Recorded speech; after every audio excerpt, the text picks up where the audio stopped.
అసలు నిజంగా చెప్పాలంటే పెళ్లి కూతుర్ని చేసిన లగాయతు ప్రతి ఆడపిల్ల చేత ఈ స్తోత్రాన్ని చదివించాలి. పెళ్లి అయిన తరువాత కూడా తమ బతుకులు పండడానికి కారణం గృహస్థాశ్రమంలో ఉండేటటువంటి పరిస్థితే కనుక దంపతులు ఇద్దరూ కూడా అర్ధనారీశ్వర స్తోత్రాన్ని చదువుతూనే ఉండాలి ప్రతిరోజు. అసలు అర్ధనారీశ్వర స్తోత్రము నాకు నోటికి రాదు అని ఎవ్వరూ అనడానికి వీల్లేదు. గృహస్థాశ్రమంలో ఉన్నవారు వచ్చి తీరాలి. అందుకు ఇచ్చారు శంకర భగవత్పాదులు. అది వారి కారుణ్యం. మహానుభావుడై జగద్గురువునైన నేను శాస్త్రము తెలుసున్నవాడను కనుక మీరు అర్ధనారీశ్వర స్తవాన్ని చేసుకోండి అంటే వాళ్ళు ఆ రూపాన్ని ఎలా పట్టుకుంటారు, ఎలా చేస్తారు? అందుకని నేనే ఆ యొక్క స్తోత్రాన్ని ఇస్తాను అని శంకరాచార్యుల వారు మనని అనుగ్రహించారు.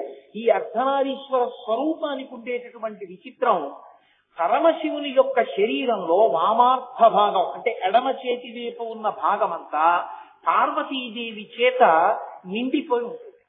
ఆవిడ సగం, ఆయన సగం. కాబట్టి సగం శరీరం స్త్రీ, సగం శరీరం పురుషుడు. అసలు అలా ఉండే అవకాశం ఉంటుందా లోకంలో ఎక్కడైనా? సగం స్త్రీగా సగం పురుషుడుగా ఉంటారా అంటే భగవద్ విషయమునందు లీలాస్వరూపములు అని ఉంటాయి. లీలారూపములు అంటే అర్థం ఏంటంటే ఎవరినో అనుగ్రహించడానికి ఈశ్వరుడు అటువంటి రూపమును పొందాడు. ఆయనకు ఆ అవకాశం ఉంది. నువ్వు చెయ్యలేవు కాబట్టి అది సాధ్యం కాదని ఎప్పుడూ అనకూడదు లోకం. నేను ఎందుకు ఈ మాట అంటున్నాను అంటే చంద్రశేఖర భారతీ స్వామి వారిని శృంగగిరి పీఠానికి ఆధిపత్యం వహించారు. వారు శివలింగార్చన చేస్తూ చంద్రమౌళీశ్వరారాధన చేస్తూ ఓం నిధనపతయే నమః, ఓం నిధనపతాంతికాయ నమః అంటూ పువ్వులేస్తూ అలాగే సమాధిలోకి వెళ్ళిపోయారు. వెళ్ళిపోయి అలా ఉండిపోతే కడవతో తెచ్చేయనికి నీళ్లు పోసేసి పంచె విప్పేసి పంచె కట్టేసేవారు. ఆయన 2-3 రోజులు ఇలా పువ్వు పట్టుకున్న భంగిమలోనే సమాధిలో ఉండిపోయేవారు. నీకు అలా భక్తితో నిలబడడం చేత కాదు కనుక ఆ చంద్రశేఖర భారతీ స్వామి వారు సమాధిలోకి వెళ్ళడం తప్పని నువ్వు అనకూడదు. నీవు కంటితో చూడని ఎన్నో లోకంలో సత్యాలు ఉన్నాయి. భూమి తిరుగుతోంది, నీకు కనపడిందా తిరగడం? భూమి తిరుగుతోందని నువ్వు ఒప్పుకుంటున్నావా, ఒప్పుకోవట్లేదా? సూర్యోదయ సూర్యాస్తమయాలంటున్నావు, సూర్యుడు ఉదయించలేదు, అస్తమించలేదు. భూమి అతని సూర్యునికి అందకుండా సూర్య ఛాయ పడకుండా వెనక్కిడితే చీకటి పడింది. కానీ నువ్వు నీ కంటిని ఆధారం చేసుకుని చెప్పావు సూర్యోదయ సూర్యాస్తమయాలు అవుతున్నాయని. తప్పుకున్నది భూమి. అసలు నిజానికి నీ కంటికి కనపడినవన్నీ సత్యాలని, నీ అనుభవంలోకి రాని అసత్యాలని నువ్వు ఎలా అనగలవు? అందుకని పరమశివుడు అలా శరీరంలో అర్ధభాగాన్ని పార్వతీదేవికి ఇవ్వగలిగాడు అంటే అలా ఎలా ఉంటుందండి అని నువ్వు అనకూడదు. ఎందుకు అడగకూడదు అంటే అది లీలాస్వరూపము కనుక. పరమేశ్వరుడికి 63 లీలాస్వరూపములు ఉన్నాయి. అలా ఒకానొకప్పుడు శ్రీ మహావిష్ణువుకి శరీరంలో అర్ధభాగం ఇచ్చారు ఆయన. అప్పుడు హరిహర స్వరూపం వచ్చింది. ఒకప్పుడు పార్వతీదేవికి సగభాగం ఇచ్చారు. అప్పుడు అర్ధనారీశ్వర స్వరూపం వచ్చింది. సగము నారి స్త్రీ, సగము పురుషుడు. ఎందుకు రావాలి అసలు? అలా ఏదో కారణం ఉండాలిగా. లీలాస్వరూపము అన్న మాటకు అర్థం ఏదో ఇతరుల ప్రయోజనము కొరకు ఈశ్వరుడు పొందిన రూపము అని నేను మీతో మనవి చేశాను కదా. అయితే ఎవరికో ప్రయోజనం కోసం పరమశివుడి ఇటువంటి స్వరూపాన్ని పొంది ఉండాలి. ఎవరి ప్రయోజనం కొరకటువంటి రూపాన్ని ఆయన పొందాడు అంటే శివమహాపురాణంలో వ్యాస భగవానుడు అర్ధనారీశ్వర స్వరూప ప్రాదుర్భావమును గురించి ప్రత్యేకంగా వర్ణన చేశాడు. చతుర్ముఖ బ్రహ్మగారిని సృజించి నువ్వు సృష్టి చేయి, వేదాన్ని ప్రమాణం చేసుకుని అన్నాడు పరమేశ్వరుడు. చతుర్ముఖ బ్రహ్మగారు సృష్టి కార్యాన్ని ప్రారంభం చేశాడు. సృష్టి చేద్దామంటే ఎలా సృష్టి జరుగుతుంది, ఎలా ప్రజోత్పత్తి జరుగుతుంది? కుక్కకి అనేక కుక్క పిల్లలు పుట్టాలి, మనుష్యుడికి అనేక మంది మనుష్యులు పుట్టాలి. ఎలా, ఎందుకు సంభవం అవుతుంది? ఇది బ్రహ్మగారికి అర్థం కాలేదు. 4 తలకాయలు పట్టుకుని అప్పటికి 5 తలకాయలు పట్టుకుని ఇది నా వల్ల జరిగే పని కాదని మళ్ళీ ఆదిదేవుడైనటువంటి పరమశివుడి దగ్గరికి వెళ్ళి, అయ్యా సృష్టి ఎలా జరుగుతుంది లోకంలో? సృష్టి జరగడానికి అసలు హేతుభూతమైనటువంటి మార్గం ఏది? ఎలా నేను సృష్టి జరగడానికి కావలసిన మార్గాన్ని తీసుకురావాలి? పరమేశ్వరుడు అన్నాడు, నీ యొక్క అనుమానాన్ని పోగొట్టడానికి ఇప్పుడు నేను ఒక కారణాన్ని చూపిస్తున్నాను చూడు. ఈ కారణంగా సృష్టి జరగడం లోకంలో ప్రారంభమవుతుంది. ఇప్పటి వరకు ఒకే శరీరంతో ఉన్నటువంటి ప్రాణులు అవయవములందు కించిత్ మార్పు చేత స్త్రీ పురుష విభాగమును పొందుతాయి. ఎలా పొందుతాయంటారేమో, మొట్టమొదటి ఆ విభాగాన్ని నా శరీరంలో చూపిస్తున్నాను చూడని తన దేహమునందు సగాన్ని స్త్రీ రూపంగా చూపించి సగాన్ని పురుష రూపంగా చూపించాడు. తన శక్తినే అమ్మవారు అని పిలుస్తాం మనం. పరమేశ్వర శక్తికి శాస్త్రంలో అమ్మవారిని పేరు. ఆదిశక్తి, పరదేవత, పరాశక్తి అంటుంటాం. ఇప్పుడు ఆమెయే, అమ్మవారే అంటే ఆయన శక్తియే, ఆయన అర్ధాంగిగా సగంగా మారిపోయి స్త్రీ స్వరూపాన్ని పొందింది. మిగిలినది పురుష స్వరూపమైంది. ఇప్పుడు వీరిద్దరికి ఒండురులకు మొదటి ఆకర్షణ కలిగింది. అప్పటికి మన్మధుడు లేడు. అదే పరమశివుడు పార్వతీదేవితో చెప్తాడు, మన్మధుడు బాణం ఇస్తే ఎందుకు కాల్చానో తెలుసా పార్వతి? నేనేదో కోపంతో కాల్చలేదు. మనిద్దరి మధ్య ఉండేటటువంటి ఆకర్షణ లోక ప్రయోజనము కొరకు ఆకర్షణ. అటువంటి ఆకర్షణతో మొదట ఉన్న మనిద్దరి మీద మళ్లీ ఆకర్షణ కొరకు బాణం వేయడం అనేటటువంటిది హద్దు మీరడం మన్మధుడు. ఆయన అధికారం ఏపాటిది నా మీద బాణం వేయడానికి? అందుకు కాల్చాను, మార్గం తప్పాడు కాబట్టి అన్నాడు. కాబట్టి మన్మధుడు కారణం కాదు వారిద్దరి ఆకర్షణకి. అలా ఆకర్షణ దేనికి కలిగింది అంటే బ్రహ్మగారి కోరిక తీర్చి లోకంలో సృష్టి జరగాలి. సృష్టి ఎందుకు జరగాలండి అని మీరు నన్ను అడగచ్చు. శరీరం ఉంటే కదా, శరీరం ఉంది కాబట్టి దానికి ఓ మోకాలు ఉంది కాబట్టి ఆ మోకాలుకో నొప్పి ఉంది కాబట్టి ఆ నొప్పి వలన నేను చేసుకున్న పాపం పూర్వం. ఈ శరీరం ఉంది కాబట్టి దీనితో పరమేశ్వరుడి గురించి 4 మాటలు చెప్పుకుని ఒక ధన్యతని పొందుతున్నాను. ఇది లేకపోతే పాపాన్ని పోగొట్టుకోవడం, పుణ్యాన్ని సంపాదించుకోవడం, పుణ్యకర్మ వలన జ్ఞానాన్ని పొందడం, జ్ఞానం వలన మోక్షాన్ని పొందడం ఎలా సాధ్యం? పైగా ఇది లేకపోతే పితృరుణం ఎలా తీసుకుంటావు, దేవరుణం ఎలా తీసుకుంటావు, ఋషురుణం ఎలా తీసుకుంటావు? ఏది పెట్టి వింటావు శాస్త్రాన్ని? కాబట్టి శరీరం ఇవ్వాలి. శరీరం ఇచ్చి సృష్టి చేస్తే తప్ప ఇవన్నీ జరగవు. కాబట్టి సృష్టి చెయ్యాలి. ఈ సృష్టి జరగాలి అంటే మొట్టమొదట స్త్రీ స్వరూపాన్ని పరమేశ్వరుడు సృజించి ఆకర్షణతో ప్రహృష్టవదనుడై ఆమె వంక చూశాడు. ఆయన ఆకర్షణ లౌకికమైనటువంటి భోగము కొరకు కూడుకున్నటువంటి కామముతో కూడుకున్నది కాదు. బ్రహ్మగారి కోరిక తీర్చాలనేటటువంటి సంతోషం. ఆ సంతోషంతో ఆయన ఆవిడ వంక చూశాడు. ఇప్పుడు ఆయనకి బ్రహ్మగారి కోరిక మేరకి బోలెడంత మంది ప్రాణులు కలగాలి. ఈ కామము కోరిక కలిగింది. ఈశ్వరుని యందు కోరిక పుట్టినప్పుడు ఆయన కామేశ్వరుడు అయ్యాడు. అది మహాకామేశ్వర స్వరూపం. ఇప్పుడు ఆవిడ మహాకామేశ్వరి. ఇప్పుడు వాళ్ళిద్దరూ లోకానికి తల్లిదండ్రులు. ఆయన ఆమె వంక చూసినప్పుడు ఆమె శివకామ సుందరి, ఆయనకి ఇల్లాలు. ఆమెకి భర్త ఆయన. వాళ్ళిద్దరూ కలిపి మనకి తల్లిదండ్రులు. అందుకే శంకరాచార్యులు వారు శివానంద లహరి చేస్తూ అసలు ఈ లోకానికి మొట్టమొదట కుటుంబం ఇది అని అడిగారు. కుటుంబం అంటే తల్లిదండ్రులు ఉంటే కదండి కుటుంబం. అసలు మొట్టమొదటి తల్లిదండ్రులు ఎవరు కుటుంబం ఎక్కడ మొదలైందని అడిగి ఆయన శ్లోకం చేశారు. నిత్యాయ త్రిగుణాత్మనే పురజితే కాత్యాయ నీశ్రేయతే సత్యాయ కుటుంబిని మునిమన ప్రత్యక్ష చిన్మూర్తయే అన్నారు. ఆది కుటుంబినే, మొట్టమొదటి కుటుంబం లోకంలో ఎవరిది అంటే మహానుభావుడు పరమశివుడిది. అందుకే మొట్టమొదట లోకంలో పుట్టిన కొడుకు ఎవరు అంటే విఘ్నేశ్వరుడు. అందుకు కదా పిళ్ళయార్ అంటారు. పిళ్ళయార్ అంటే పెద్ద కొడుకు అని అర్థం. పెద్ద కొడుకు ఆయన ఎందుకు అయ్యాడు? మా ఇంట్లో పెద్ద కొడుకు నేను కాదు. మనందరం కలిపి పార్వతీ పరమేశ్వరుల బిడ్డలమైతే మొట్టమొదట పుట్టిన పెద్ద కొడుకు ఆయనే. అందుకే పిళ్ళయార్ దేవాలయం. ఇప్పుడు నేను ఈ ఊళ్ళోకి రాగానే నన్ను పిళ్ళయార్ దేవాలయానికి తీసుకెళ్లారు. పిళ్ళయార్ అన్నది ద్రవిడ భాషకు సంబంధించిన మాట. పిళ్ళయార్ అంటే పెద్ద కొడుకుని మురుగన్ అంటారు. విష్ణు అన్నారట మురుగన్ మరుమగన్ అన్నాడు. మురుగన్ అంటే మేనల్లుడు, విష్ణువు యొక్క మేనల్లుడు. విష్ణువు చెల్లెలు నారాయణి పార్వతీదేవి. పార్వతీదేవి కొడుకు కనుక విష్ణువుకి మేనల్లుడు కనుక మురుగన్ మరుమగన్. ఇంత అందమైన మేనల్లుడు నాకు అల్లుడు అయితే బాగుండని వల్లీదేవిని ఇచ్చి పెళ్లి చేశాడు. అందుకని మురుగన్ మరుమగన్ అంటారు ద్రవిడ దేశంలో. కాబట్టి పిళ్ళయార్ అంటే పెద్ద కొడుకు. కాబట్టి ఎవరిది మొదటి కుటుంబం? కుమారుడు అంటుంటారు. కుమారుడు రెండో కొడుకు. సుబ్రహ్మణ్యుడు అది మొదటి కుటుంబం. ఆది కుటుంబినే అక్కడ మొదలైంది. మొదటి కుటుంబం వాళ్ళదైతే ఆ తర్వాత వచ్చిన పిల్లలందరం మనం. ఇప్పుడు తల్లిదండ్రులు ఎవరు ఈ లోకానికి అంతటికి? వాళ్ళిద్దరే. అందుకే కాళిదాస మహాకవి వ్యాస హృదయాన్ని పట్టుకుని వాగర్ధ వివసంపృక్తౌ వాగర్ధ ప్రతిపత్తయే జగత పితరౌ వందే పార్వతీ పరమేశ్వరౌ ఆ పార్వతీ పరమేశ్వరుడు జగదత్పితరవు వందే, ఈ జగత్తుకంతటికి కూడా వాళ్ళు తల్లిదండ్రులు అని నమస్కరించాడు. ఇప్పుడు బ్రహ్మగారి కోరిక తీర్చడం కోసమని తన శరీరంలో సగభాగాన్ని స్త్రీ స్వరూపంగా ప్రకటన చేశాడు. చెయ్యగానే బ్రహ్మగారికి అర్థమైంది, ఓ సృష్టి యందు లింగ విభాగము ఏర్పడాలి ఆకర్షణ కొరకు. నేను మీతో మనవి చేశా కదూ, సృష్టి యందు ఆనందం ఉండాలి, సంతోషం ఉండాలి, ప్రహృష్టమదనుడై చెయ్యాలి. ఆ సృష్టి కార్యమునందు ఎప్పుడు శోకం ఉండకూడదు. ఈ సంతోషము ఆకర్షణ కొరకు శరీరముల యందు ధాతువులవే, చర్మము, రక్తము, మాంసము, కొవ్వు, అస్థి, శుక్ల, మేధ అనబడేటటువంటి ధాతువులు తప్ప కొత్తగా ఇంకా ఏ ధాతువులు ఉండవు. కానీ కించిత్ మార్పు చేస్తాడు అవయవాన్ని. ఆ కించిత్ మార్పు చేయడం వల్ల ఏమైందంటే పురుషుడికి స్త్రీ యందు, స్త్రీకి పురుషుని యందు ఆకర్షణ కలుగుతుంది.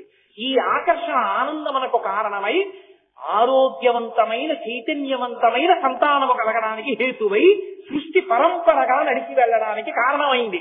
కాబట్టి గృహస్థాశ్రమంలో ధర్మ ప్రజాపత్యర్థం సంతానము యోగ్యమైనది కలగాలని బయలుదేరుతున్నావు. కాబట్టి గృహస్థాశ్రమంలోకి నీ బిడ్డలు మంచి వాళ్ళవడమే నీకు సంతోషదాయకం అవుతుంది. కాబట్టి ఒకప్పుడు ఎందుకంటే కొడుకే ఉద్ధరించాలి తద్దినం పెట్టి, అందుకని శరీరం ఉన్నప్పుడు పడిన తరువాత వాడే ఉద్ధరించాలి.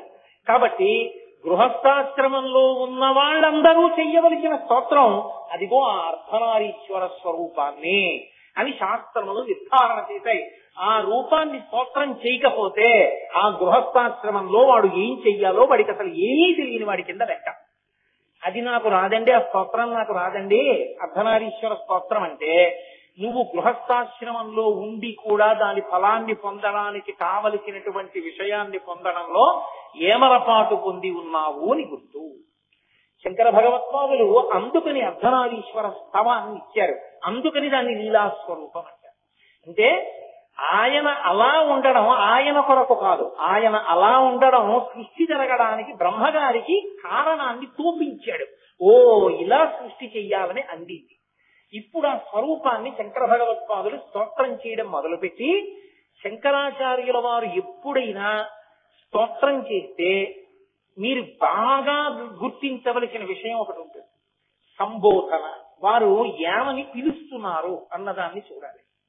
ఎందుచేత అంటే శంకరాచార్య స్వామి వారి చేత రచింపబడినటువంటి స్తోత్రములు కానీ వాంగ్మయం కానీ ఎంత గొప్పగా ఉంటాయని చెప్తారంటే పెద్దలు ఒక మాట అంటారు, పరమ పొదుపరి అయినటువంటి ఇల్లాలు ఇంట్లో భర్త తెచ్చిన పదార్థాన్ని ఎంత జాగ్రత్తగా వాడుతుందో అంత జాగ్రత్తగా అక్షరాల్ని శంకరాచార్యుల వారు వాడుకుంటారు.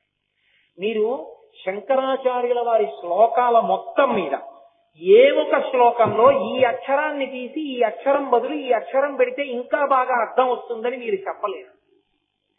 ఏ వృత్తాన్ని తీసుకుని ఏ అక్షరములను పేరిస్తే దానికి సరైన అర్థం వస్తుందో అలాగే రచన చేస్తారు. ఎలా పిలిస్తే ఆ స్తోత్రం యొక్క వైభవం ప్రకాశిస్తుందో ఆ పేరుతోనే పిలుస్తారు. అందుకే మీరు చూడండి, సౌందర్య లహరిలో అమ్మవారికి 1000 నామములు, 1000 ఎన్నో నామములు ఉన్నా శంకరాచార్యుల వారు సౌందర్య లహరి మొత్తం మీద అమ్మవారిని ఒక 8-9 నామములతోనే పిలుస్తారు తప్ప ఆయన ఎక్కువ నామాలు వాడరు.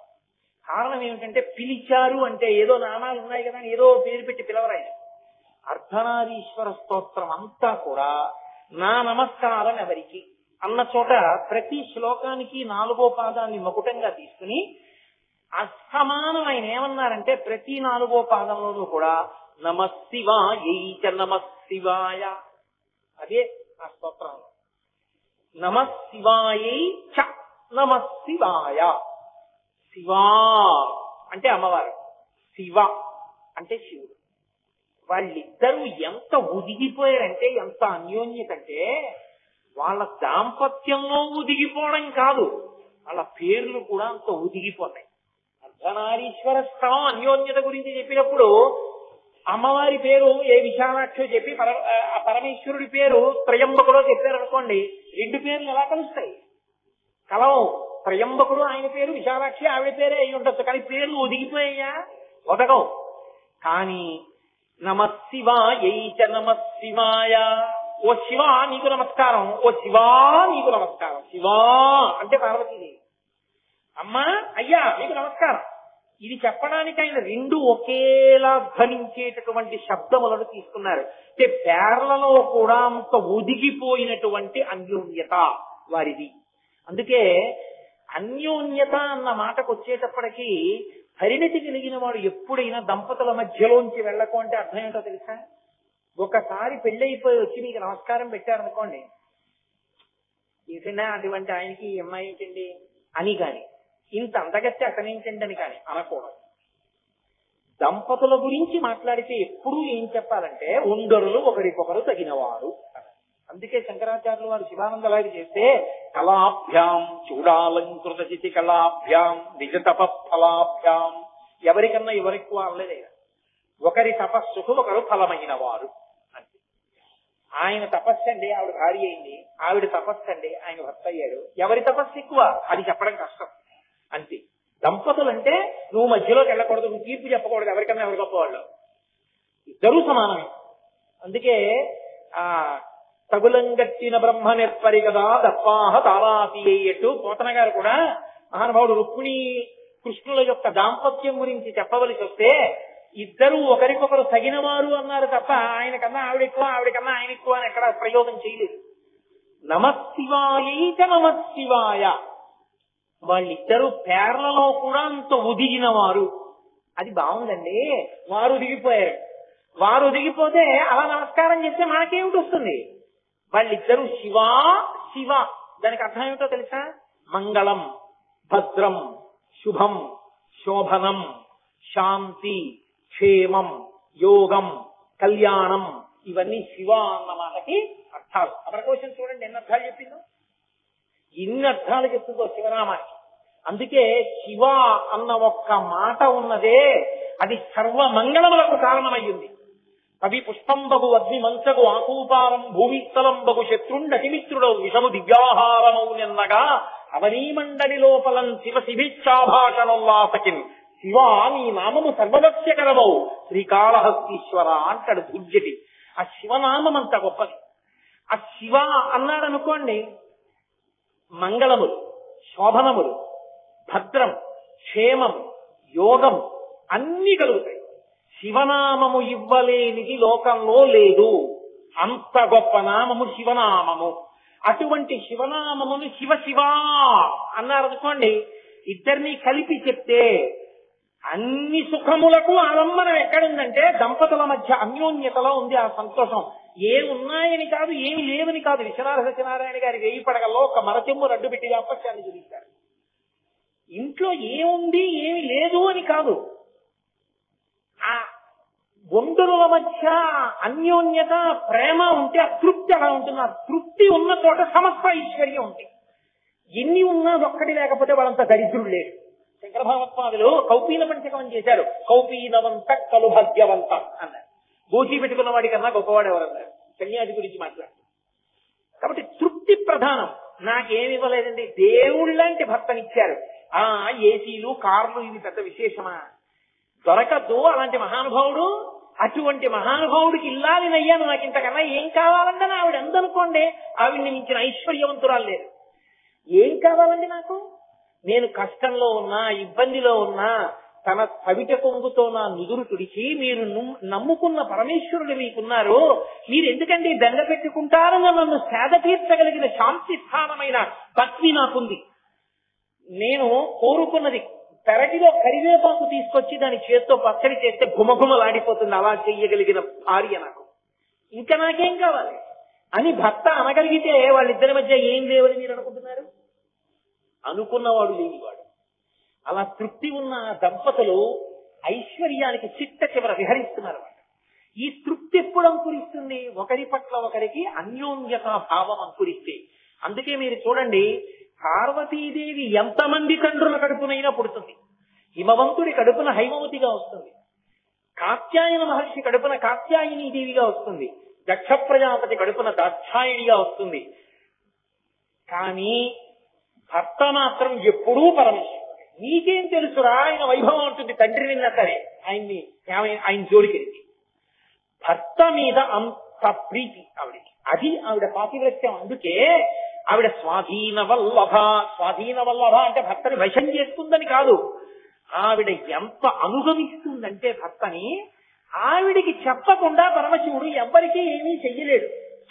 దాంతో మాట చెప్పి చేద్దామంటాడు. ఎందుకు ఆవిడేం వద్దందో, కానీ ఆవిడకి చెప్పకుండా చేయలేడు. అయ్యో అంత అన్యోన్యమైంది. ఏమండి వాళ్ళు చెప్పారు, మీరు అది చేశారా, పోలేని మంచి పని చేశారు అంతనుకోండి. అయ్యయ్యో దీనికి చెప్పలేదే పాపం, చెప్తే పిచ్చిది ఎంత పొంగిపోతుంది. ఏమన్నా కూడా ఉపనయనం చేసుకుంటారట, 116 ఇచ్చానే అంటే ఎంత మంచి పని చేశారండి. దాంతో పాటు నా దగ్గర 2 మీవి కొత్త పంచలు 2 దాచాను, ఎవరైనా పెద్దలు వస్తే పెడదాం, అవి కూడా ఇవ్వండి ఇచ్చే మనిషి, దీనికి చెప్పలేదు ముందు అని భర్త బాధపడ్డాడు అనుకోండి, ఆవిడ స్వాధీన వల్లభ. అంతేగాని నేను ఇచ్చినట్టు తెలిస్తే నన్ను చంపేస్తుందేమో అని భయపడి భర్తకి భార్యకి వశుడైన వాడు స్వాధీన వల్లభ కాదు. అది ఆవిడ పాతివత్యం. ఇంత అన్యోన్యత దేని వలన సిద్ధిస్తుందంటే అదిగో ఆ స్వరూపాన్ని చూసి నమశివాయ నమశివాయ అని అంటే గొప్ప దాంపత్య జీవిత సంబంధమైన ప్రయోజనములు పొందగలవు. అసలు నీ గృహస్థాశ్రమం పండడానికి కావలసినటువంటి అన్యోన్యత, ఆ తరువాత భోగానుభవము, తదనంతరము వైరాగ్యము, తదనంతరము జ్ఞానము, భక్తితో కూడిన కర్మాచరణము అన్నీ సిద్ధిస్తాయి. అసలు నేను మీతో ఒక మాట మనవి చెయ్యాలి అంటే, యథార్థంగా పురుషుడు గృహస్థాశ్రమంలో ఉండి ధరించాలి అంటే భార్య సహకారము లేకుండా ధరించలేడు.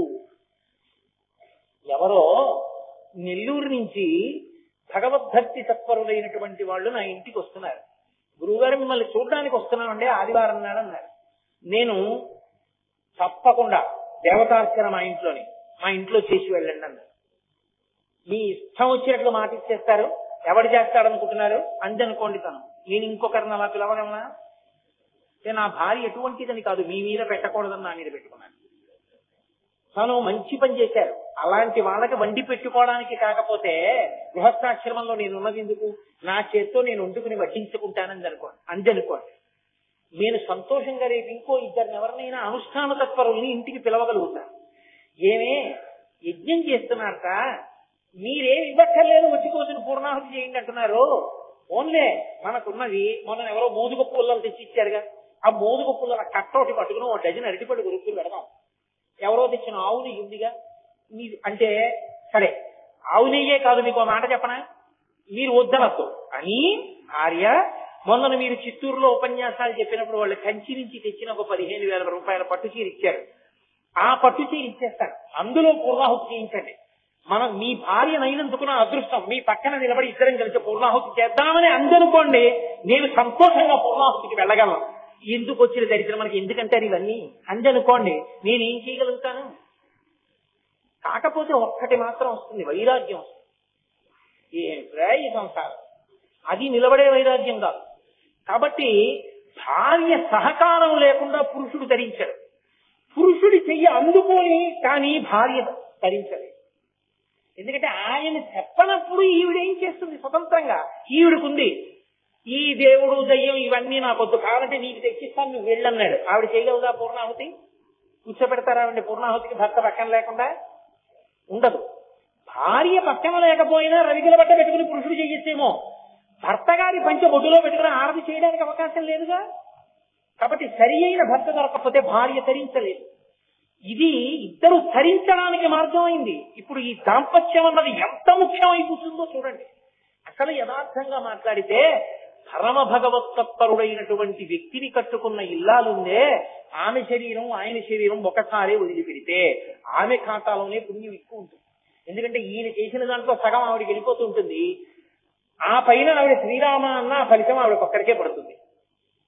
అందుకే 7 తరాలు చూసి పిల్లనివ్వండి అని ఎందుకంటారు? అలా జీవుణ్ణి ఉద్ధరించేవాడు కావాలి. ఇక్కడ 4 మాటలు హోటల్కి తీసుకెళ్తే వచ్చే ప్రయోజనం ఏంటి? జీవుడు ఏమైపోయినట్టు నశించిపోలా? జీవుడు ఉద్ధరింపబడాలంటే ధర్మమునందు నిలబడే భర్త రావాలి. అలా అమ్మా మీ ఇద్దరు లోకములకు ఆదర్శ దంపతులై ఎన్నో అందించారు తల్లి, మేము కూడా అలా పండాలి. ఆ పండగలిగిన త్యాగభావన మాకు కలగాలి. నమశివాయ నమశివాయ. అందుకని శంకర భగవత్పాదులు దాన్ని ఒకటంగా తీసుకున్నారు. శంకరుల వాంగ్మయం అంటే అలా ఉంటుంది, శంకరుల కవిత్వం అంటే అలా ఉంటుంది. ఒక్క మకుటాన్ని ఆయన తీసుకుంటే, ఒక సంబోధన ఆయన తీసుకుంటే అంత గాంభీర్యం. ఇక నేను నమశివాయైచ నమశివాయ అంటే దాన్ని ఒక్కదాన్నే పట్టుకుంటే ఉపన్యాసం పూర్తి చేయలేదు కనుక కనీసం ఒక్క శ్లోకమైనా చెప్దాం అనుకున్నాను. అలా చెప్పగలిగేటటువంటి అవకాశం కనపట్టలేదు. కనీసం నేను ప్రారంభంలో ఉన్నటువంటి మొదటి పాదాన్నైనా అనే ప్రయత్నం చేస్తాను. అందులో ఆయన అంటారు, తల్లి అమ్మవారి యొక్క అయ్యవారి యొక్క స్వరూపాన్ని లోపల ధ్యానంలో చూశారు. మనం ధ్యానంలో చూడలేకపోయినా పైన చూసినట్టు. ఆయన అన్నారు, చాంపేయ గౌరార్థ శరీరకాయై, ప్రారంభం చేస్తూ కర్పూర గౌరార్థ శరీరకాయ ధమ్మిల్లకాయై చ జటాధరాయ నమశివాయై చ నమశివాయ. వాళ్ళిద్దరి రూపాన్ని చూస్తూ శంకర భగవత్పాదులు అంటున్నారు, చాంపేయ గౌరార్థ శరీరకాయై. చంపకము అంటే సంపంగి పువ్వు. సంపంగి పువ్వు ఏ రంగులో ఉంటుందో అటువంటి రంగుతో ఉన్నవో అమ్మా. కర్పూర గౌరార్థ శరీరకాయ, కర్పూరం ఎలా ఉంటుందో అంత తెల్లని శరీరము కలిగినటువంటి ఓ పరమశివ. ధమ్మిల్లకాయైచ, చక్కటి కొప్పు వేసుకున్నటువంటి ఓ అమ్మ. జటాధరాయ, జటలను జటాజూటంగా కట్టుకుని ధరించి ఉన్నటువంటి ఓ పరమశివ. నమశివాయైచ నమశివాయ. ఒకటై రెండుగా కనపడుతున్న మీ ఇద్దరికి శివ శివ స్వరూపమునకు నమస్కారం. ఇందులో మీరు ఒక గమ్మత్తు చూడండి. ఈ శ్లోకాన్ని చూసినప్పుడు ఇద్దరిగా ఒక్కరిని చూపిస్తూ నమస్కరిస్తున్నారు. ఆ ఒక్కరే రెండుగా కనపడుతున్నారు. దంపతులలో ఉండే లక్షణం ఏంటంటే రెండు శరీరములుగా నడయాడతారు, కానీ మరొక్కరే అయ్యి ఉంటారు. ఈయన మంగళములు ఆవిడితో, ఆవిడ మంగళములు ఈయనతో ముడిపడిపోతాయి. వారు రెండు కాదు. అందుకే కనీసం బాహ్యంలో కూడా దంపతుల మధ్యలో నడవం. ఒకవేళ ఆయన అటు ఈవిడిటు నించుంటే బయటికి వెళ్ళవలసి వచ్చింది అనుకోండి, అమ్మా అటు వెళ్ళండి అని ఆయన పక్కకి చేర్చి మనం బయటికి వెడతాం. అంటే ఇద్దరూ ఎప్పుడూ అలా కలిసి ఉంటారు.